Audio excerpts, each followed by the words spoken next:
Hello, everyone. My name is Gitika Gorthy, and today I'm very, very excited and honored to be interviewing a very special space champion, Anna Menon.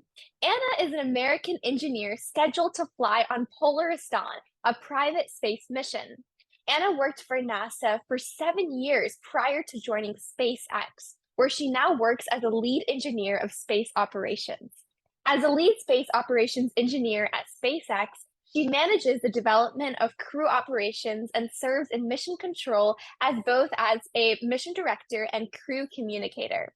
During her tenure at SpaceX, she has led the implementation of Dragon's crew capabilities, helped create the crew communicator operator role, and developed critical operational responses to vehicle emergencies such as a fire or cabin depressurization. Anna served in mission control during multiple Dragon missions, such as Demo 2, Crew 1, CRS 22, and CRS 23. As you can see, Anna is a leading aerospace industry leader and has much passion for space technology and space exploration. I remember listening to Anna's talks during the AsMA 2023 conference, and I was blown away with her interest not only in space, but her applications in biomedical engineering and medicine as well. So, welcome, Anna. Thank you so much for taking your time to inspire the next generation of aerospace leaders. I'm very, very excited to speak with you today. Thank you so much for having me, and I am thrilled to be here. Yeah, to go and kick off our conversation, I wanted to start off by asking you a little bit more about your typical day as a future astronaut as a part of the Polaris Dawn crew. I'm sure it must be very exciting, but also a packed schedule. So I'm curious to hear about how that's been going for you. So I would say that a typical day is unique in that every day is different. So one of the things that I absolutely love about this role is it's incredibly dynamic. And so we tackled the fundamentals of the Dragon spacecraft. We needed to learn the different systems, and then we have learned a lot of mission specific training objectives to make sure we're preparing ourselves well for the mission. So focusing on some of the major objectives that we're tackling as a part of this mission and really fine-tuning those skills. And then we also have been working on simulations. So getting together as a crew, as well as with our mission control team, and working through complex scenarios from both the crew and the ground perspective to make sure we're ready as a big team for flight. But then, as you mentioned, I'm also a SpaceX engineer. So any days that I'm not in training, I am working in my day job at SpaceX doing the work that you were describing before. And so I kind of dynamic and interesting experience every single day. Yeah, it sounds really fun and amazing. And a lot of times I'm like hearing about all of these different commercial crews launching into space, and I'm curious to learn a little bit more about like Polaris Dawn crew and what makes it different. Why is this mission particularly very special for SpaceX and for you? Polaris program is a first of its kind effort to rapidly advance human spaceflight capabilities while simultaneously improving life here on Earth and raising awareness and funds for important causes here.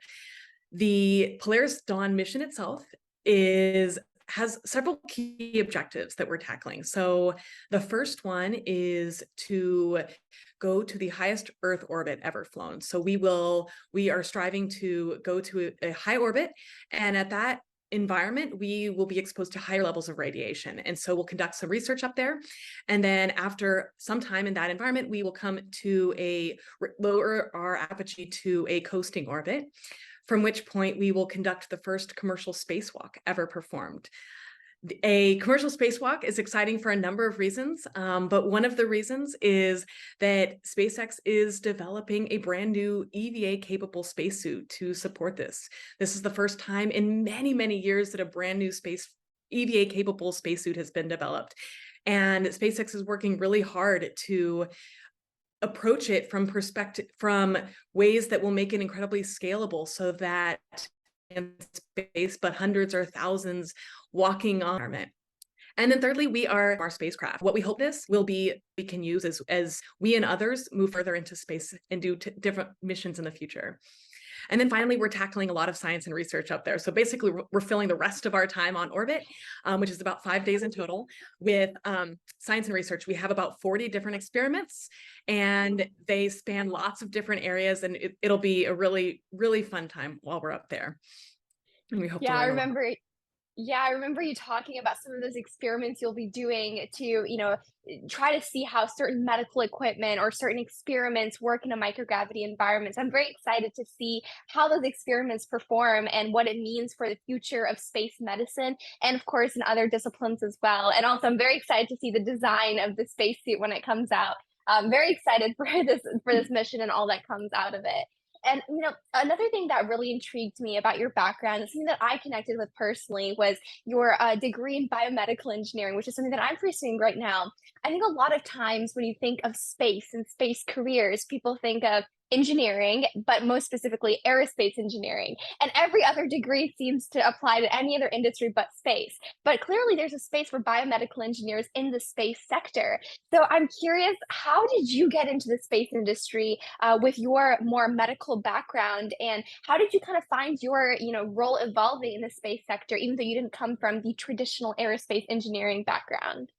Yeah, I think one thing that's really excites me about the space industry and its future is that I actually believe there's roles for a vast array of backgrounds, not just in many, many engineering disciplines, but all sorts of disciplines. And there's so many different ways to contribute. And so if you have an interest in space, there is a way most likely for you to contribute to this industry. And so, for me, I think that I grew up loving space. I grew up in Houston, and with that, I was exposed to NASA and the space world from a very young age. And I had the great fortune of going on a field trip to NASA when I was in fourth grade.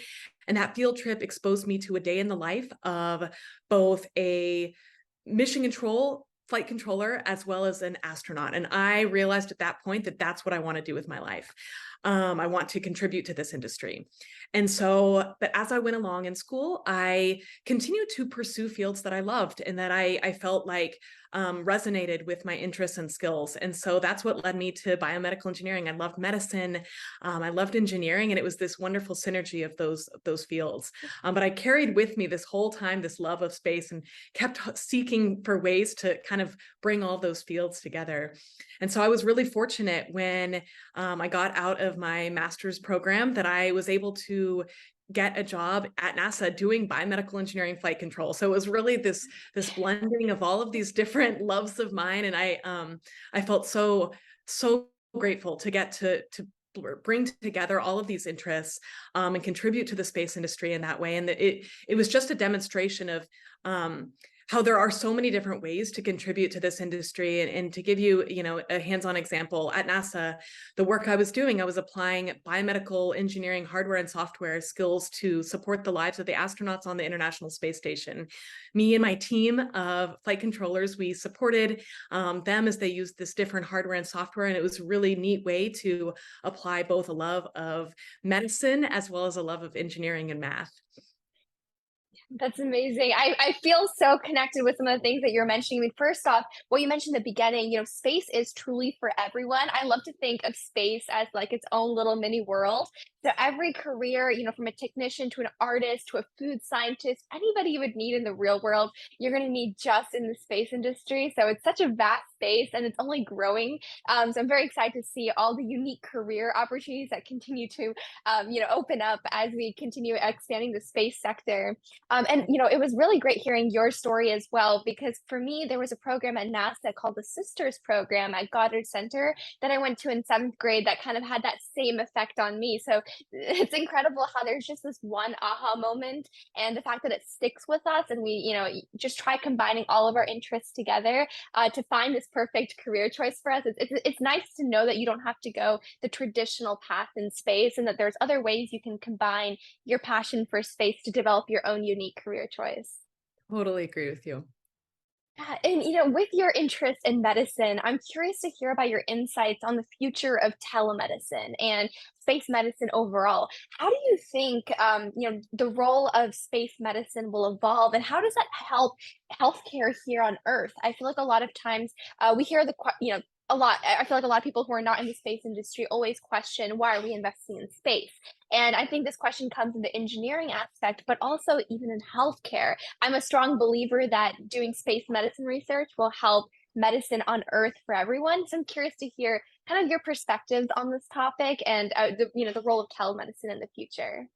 Absolutely. So, um, gosh, I think the future of space medicine in and of itself is extremely bright. I think that there are a lot of people working across the globe in this field, and it's a really exciting time to be a part of this industry. Um, there are obviously a lot of vehicle challenges as you consider how to get to Mars and how to, make life interplanetary and sustain people in space for indefinite amounts of time. But really, there are a lot of human challenges as well. And humans actually present a tremendous complexity. And so there are just so many exciting ways to learn to support the human in that space environment. And there's a lot of different challenges that this industry and this field in particular needs to tackle and is already tackling in order to get us to some of our collective dreams. Um, Thinking about telemedicine and how we can use some of these building blocks that we are building today. I think about some of the goals of, to give you an example, the research that we're doing on our mission.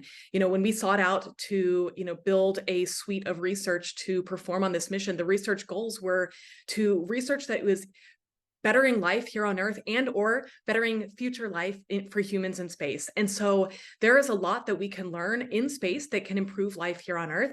And similarly, some of that does both. It improves life today and can improve the life of us collectively tomorrow as well.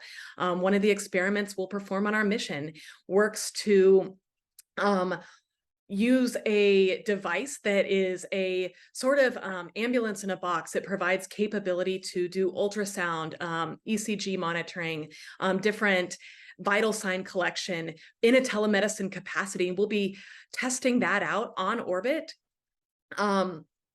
Using the Starlink system and leaning into some of the different technologies that we'll be testing on our mission. And so that's just an example of how spaceflight can really test different technologies that can apply both here on Earth today, as well as, many years into our collective future. Yeah, definitely. I mean, even the aspect of like imagining, the idea of understanding medicine without the element of gravity and all that we can uncover in the experiments that have already been done in the International Space Stations and in future commercial space stations, all the work that will be done to uncover or to bridge certain knowledge gaps we still have on so many disease mechanisms is very exciting. But also the idea of developing these medical devices that can help astronauts, but also help improve a lot of things in the hospital today that we use for granted. I like to believe that space kind of forces us to solve problems that are not necessarily needing to be solved right now in our moment. So it kind of pushes human technology and the technology that we want to solve for, which enables us to improve life automatically here on Earth, which is what we did already. We can see with like the GPS, the phones, the satellites, solar panels, all the technology we're using stem from space. So yes, I definitely agree that telemedicine and space medicine in general is a very exciting field. And Absolutely. earlier, yeah, and earlier when you were mentioning how you got into space, you mentioned you right after your biomedical engineering, degree, you got into NASA and you found like this perfect role that fit all your interests. But in your journey, did you have any obstacles pursuing your career or even during your education? Did you have any obstacles? And if so, how did you overcome them? A lot of times we can look at someone's like LinkedIn or see all that someone's accomplished and been like, oh, everything came easy to them, or they didn't learn anything because everything was perfect. So I'm curious to hear about your own journey and if you had any of those moments where you kind of had to step back and, learn a lesson from that experience. Absolutely. And I think I'm so glad you asked because I think it's really important to talk about that. I think that those are the things that every one of us has obstacles. And so, learning from each other and, reflecting on our own, I think teaches us a tremendous amount.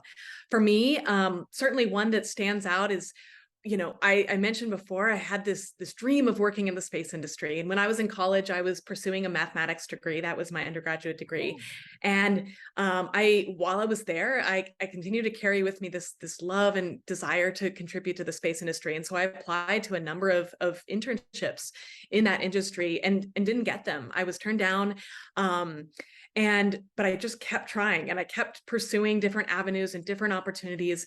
And eventually I did get an internship. When I finished my undergraduate degrees, when I first landed an internship at NASA, after, a number of times not succeeding there. And that ultimately was one door that ultimately led to me getting to work for years in my dream job.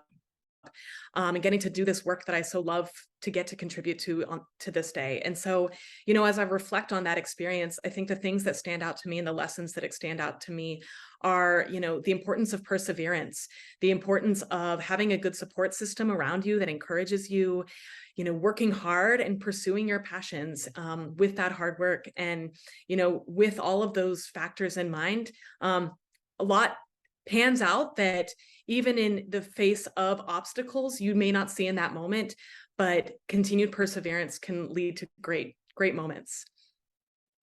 I think it's really, it's really nice to hear it from someone who's doing like the dream job. We all hope to, become astronauts or even work in the space sector, just to hear those experiences and realizing that it's normal to not always get your first choice internship or even to get an internship of your choice during your first or second year and to see how you just never gave up and you still pursued that path. I think that's really amazing and also comforting for students like myself who are currently going through that process. So really thank you so much for sharing that. Of course. Yeah, and in your journey, you've obviously built up so much experience, from the government side when you worked at NASA, but more so recently with the commercial aspect. And I feel like commercial space has really been creating more buzz and excitement around the space sector and making things move more rapidly and quickly. So I'm curious to hear from your personal opinion, your personal perspective, how do you think space, and commercialization, the space industry overall will look like in the next 20 or 30 years? How do you think exploration will be? I'm curious to hear what you envision for the next 20, 30 years from now. Goodness, it is, I think that it's hard to put a finger on exactly where we will be a certain date in the future. What I do think I see is that I deeply believe that we are heading into a future where life is multiplanetary. And I am incredibly excited by the commercialization of space and all of the contributors to the space industry, having all of these different people contributing to our knowledge base just helps us get there faster, helps us get there more safely. When I think about what our mission is we are pursuing the Polaris Dawn mission.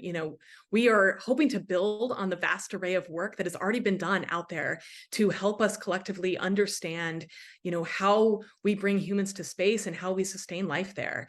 And the more people we have working on this, the better. And so, to give an example, as I was mentioning earlier, we're doing about 40 research experiments on this mission. And so Yeah. each one of those is providing building blocks to our collective knowledge base that we, not just SpaceX, and not just the Polaris program, but the whole world can use to continue to evolve and get closer to our collective goals in human spaceflight. And so I think it's a really exciting time to be a part of this industry, and I am thrilled to see where the future leads us. Yeah, definitely. I feel like it's so unpredictable because even just like 10, 15 years ago, I feel like people weren't expecting this sudden, rapid commercialization in space. The number of launches we're having every day. I feel like now we have like apps where you can see how many launches there are every day around the world. So it's amazing to see how fast this industry has been growing. And I think it's very hard to predict in the next 20, 30 years what it'll look like. But as you mentioned, I think we're building the blocks in the right direction for more, regular scientists here on Earth who maybe have no interest in going to space or no means to go to space will now start thinking about, oh, what if I do this exact experiment in microgravity? What could it tell us? So I think it's starting to create more access to space and opening up the doors to a lot more researchers, scientists, individuals who just want to experience, the overview effect. I think there's a lot that's going to happen, and it's very, very exciting. And do you have anything that makes you nervous or kind of things that you think we should be cautious of as we are also rapidly growing in this sector? I think I'm just really excited by this chapter of growth in this sector. There are just, as I look around me, as I work in my day job at SpaceX and I've worked through the years in this industry, I just see so many brilliant people in this field working to make progress every day. So many people with putting so much heart and soul into what they are doing.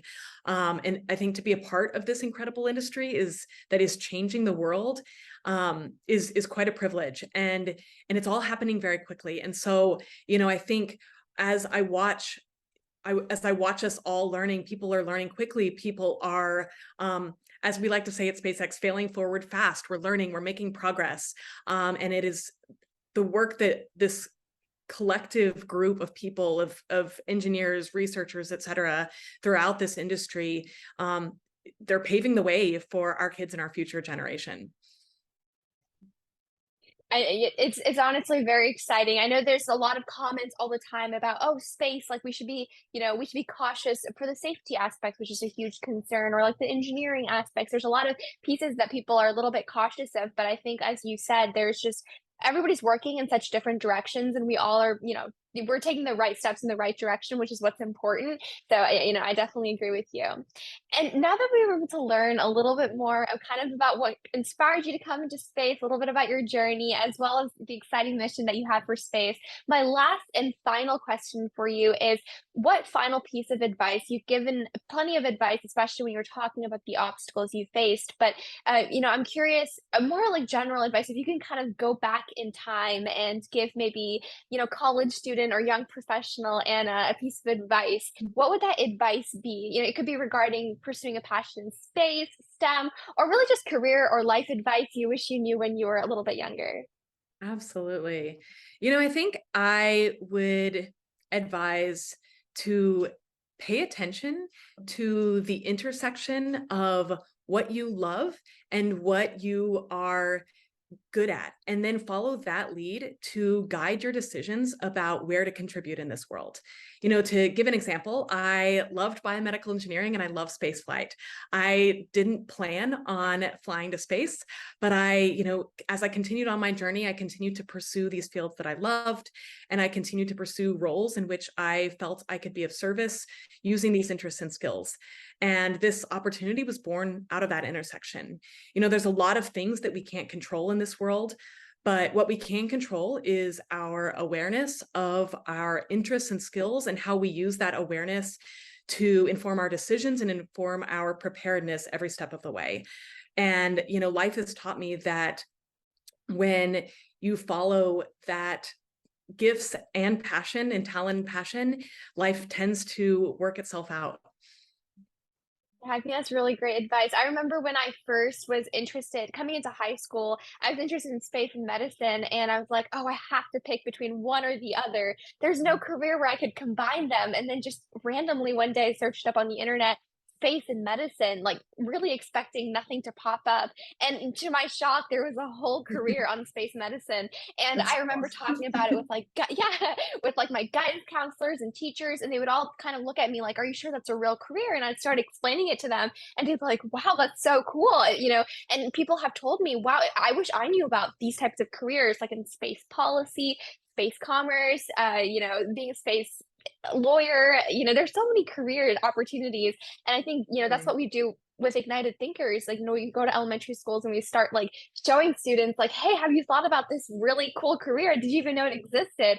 So I think sometimes just taking that extra step of like that leap of faith to be like, it's okay to be untraditional, and to like follow interests that interest you and kind of make up your own career. And maybe there's someone who did it, and I'm sure there's someone who did it before you. So I think just, and like you said, just finding those interdisciplinary aspects. And I think, especially in the space sector, it's such an interdisciplinary industry that you will find every role in it. So I think that's wonderful advice. And I'm sure every student or every young professional or anybody who wants to change their career, it will take this advice to heart. So thank you so much, Anna, for taking your time to do this interview. I'm very excited to see your launch to space. So yes, again, thank you so much for taking your time to speak with me today. Oh, thank you so much. It was such a joy to talk to you and to be here. So thank you for your time. Thank you.